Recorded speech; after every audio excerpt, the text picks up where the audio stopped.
مقابلہ کیا ہے. ہم نے بے چینی اور غیر یقینی صورتحال کی معاشی اثرات برداشت کیا ہے. اس لیے پاکستان ہمیشہ امن کا پرچم بلند کرتا ہے، کیونکہ امن صرف ایک اخلاقی ضرورت نہیں، امن ایک معاشی ضرورت بھی ہے. جب جنگ رکتی ہے تو تجارت بڑھتی ہے، جب خطے میں استحکام آتا ہے تو سرمایہ کاری آتی ہے، جب امن ہوتا ہے تو نوجوانوں کو روزگار ملتا ہے، جب امن ہوتا ہے تو ملک ترقی کرتا ہے.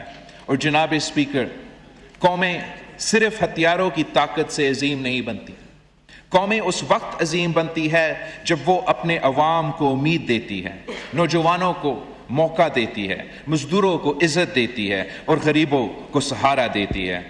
آج جب دنیا امن کی طرف قدم بڑھا رہا ہے، پاکستان کو ترقی کی طرف قدم بڑھانا ہوگا. اسی جذبے، اسی امید اور اسی قومی مقصد کے ساتھ میں بجٹ پاکستان پر اپنی گفتگو کا آغاز کرتا ہوں. جناب اسپیکر، حقیقت یہ ہے کہ ہمارے خطے ابھی مکمل طور پر پرسکون نہیں ہوا. ایران اور امریکہ کے درمیان امن کی کوششیں کے باوجود ایسے عناصر موجود ہیں جو امن کو نقصان پہنچانا چاہتے ہیں. مغربی سرحد پر افغانستان سے متعلق سیکیورٹی چیلنجز اب بھی ہمارے سامنے ہیں.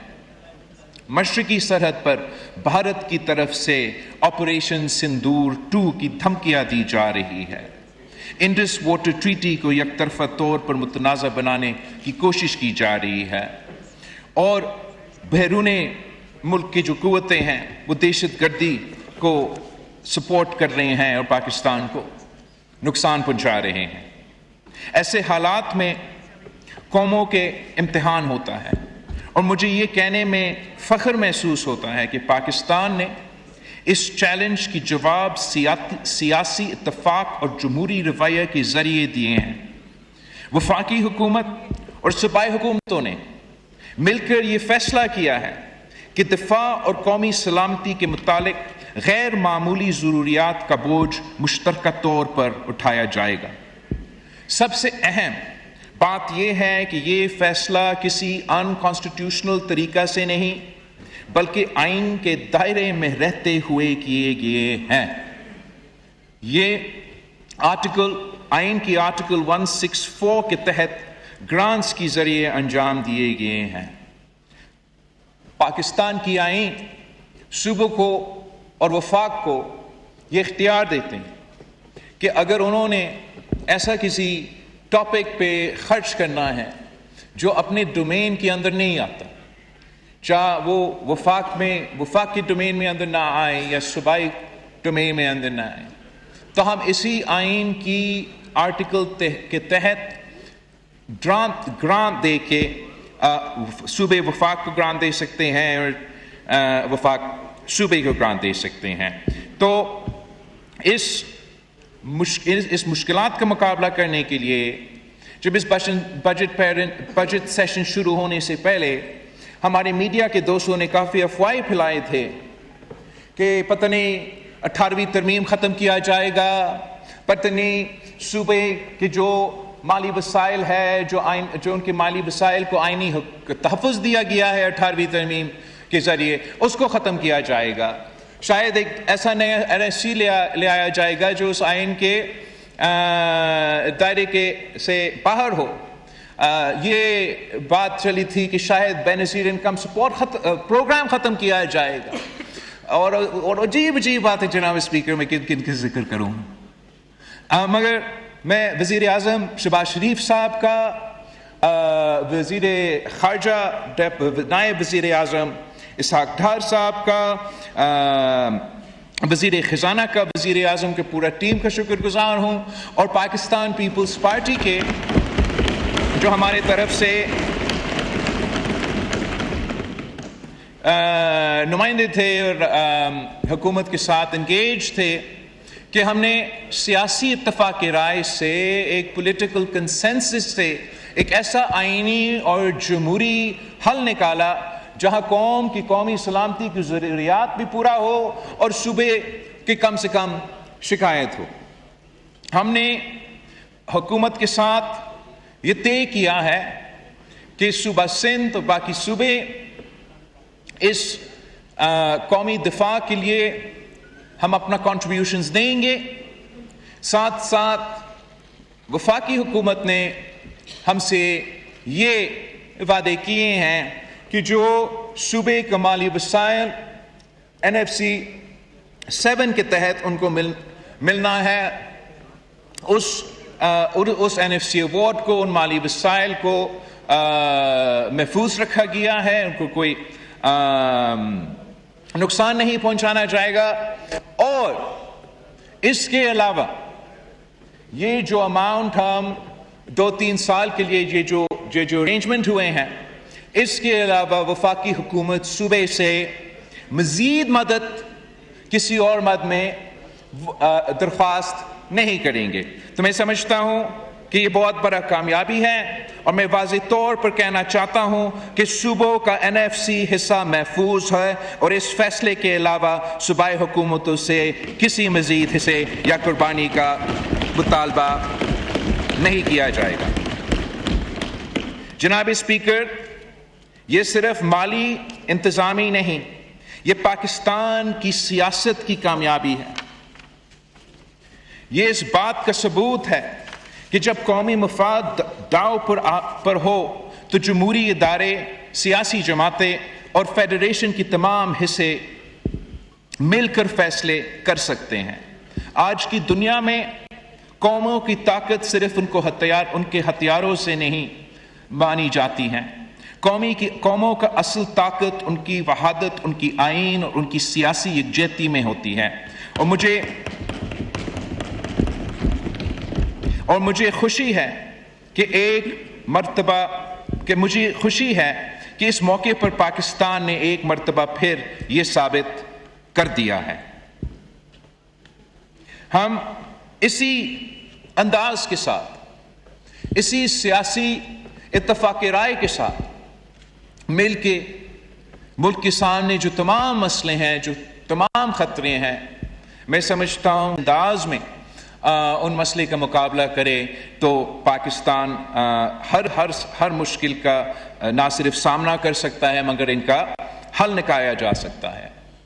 اسی کانٹیکس میں جناب اسپیکر، میں ساتھ ساتھ ایک دو چیزیں نشاندہی ضرور کرنا چاہوں گا۔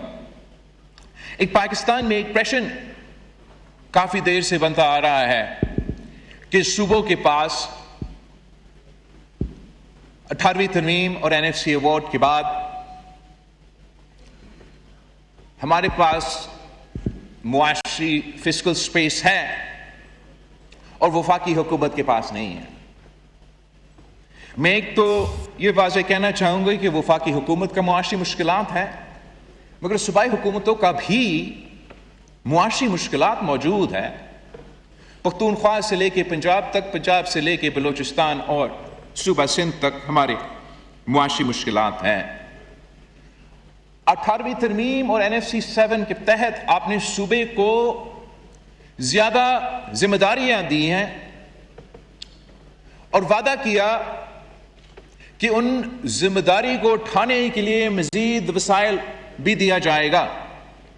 اور جہاں تک 18ویں ترمیم اور NFC ایوارڈ تاریخی کامیابیاں تھیں اور آئینی کامیابیاں ہیں، ساتھ ساتھ یہ بھی حقیقت ہے کہ 18ویں ترمیم کے باوجود، NFC ایوارڈ 7 کے باوجود آج تک کسی صوبہ کو اپنا شیئر نہیں دیا گیا ہے۔ آئین آپ کو یہ تحفظ دیا جاتا ہے، مگر ہر دور میں ایک ایسا مشکل سامنے آیا ہے اور اس مشکل کا مقابلہ کرنے کے لیے صوبائی حکومتوں نے بار بار قربانی دیا ہے اور آج بھی دے رہا ہے۔ سب سے پہلے جب 2008 سے لے کے 2013 تک پاکستان پیپلز پارٹی کی حکومت تھی اور سیلاب آیا تھا، تو ہم نے اس سیلاب کا مقابلہ کرنے کے لیے وقتی طور پہ پیٹرولیم لیوی انٹروڈیوس کروایا، اور اس پیٹرولیم لیوی کا مقصد ہی یہ تھا کہ ہم اس وقتی طور پہ مالی بندوبست کرے کہ ہم سیلاب کا متاثرین کو مدد کر سکیں. اور یہ پیٹرولیم لیوی 18ویں ترمیم اور NFC ایوارڈ کی خلاف ورزی ہے. اس لیے وہ پیٹرولیم لیوی کا پیسہ، وہ ٹیکس جو جمع کیا جاتا ہے، اس کے بجائے کہ وہ NFC فارمولا کے تحت صوبے میں اور وفاق میں بانٹا جائے، 100% اس کا رقم وفاق جمع کر دیتا ہے. اور وہ سیلاب 2010 کا، 2011 کا، آج 2026 ہے، آج تک وہ پیٹرولیم لیوی کلیکٹ کیا جا رہا ہے. اور آج تک صوبوں کو اپنا حصہ پیٹرولیم لیوی سے، گیس لیوی سے، مختلف لیویز جو ہم نے انٹروڈیوس کیا ہے، ان کو نہیں دیا جا رہا ہے. ان کو اپنا وسائل سے، اپنے حق سے محروم رکھا جا رہا ہے. اس کے بعد IMF پروگرام کے مطابق پاکستان کی معیشت کو بچانے کے لیے، ہمیں ڈیفالٹ سے بچانے کے لیے صوبائی حکومتوں نے ایک اور قربانی دیا ہے جناب اسپیکر، جو ہم سالہ سال دیتے. ہر صوبائی حکومت سے یہ کہا جاتا ہے کہ آپ اپنا بجٹ میں سرپلس دکھائیں.